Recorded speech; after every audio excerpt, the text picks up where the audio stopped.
आता isakal.com आहे देशातील नंबर 1 ची मराठी न्यूज वेबसाईट। प्रत्येक अपडेटसाठी isakal.com ला नक्की भेट द्या। 2016 ते 2019 या दरम्यान अंजली दमनिया यांनी तत्कालीन महसूल मंत्री माननीय श्री एकनाथरावजी खडसे साहेब व भारतीय जनता पार्टीच्या बदनामी करून आबरूनुकसानीचा दावा आम्ही या शिरपूर न्यायालयात 2019 साली दाखल केलेला होता।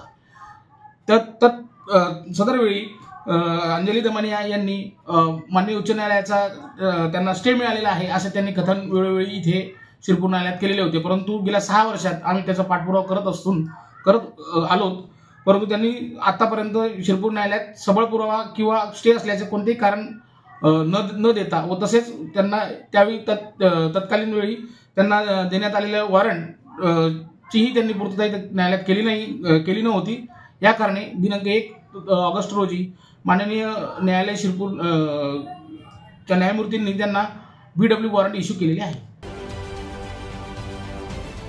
महाराष्ट्रातील सर्व बातम्यांचे विश्वासार्ह व्यासपीठ सकाळच्या सर्व सोशल मीडिया प्लॅटफॉर्मला लाईक, फॉलो आणि सबस्क्राईब करा। तसंच सर्व नोटिफिकेशनसाठी बेल आयकॉन प्रेस करायला विसरू नका।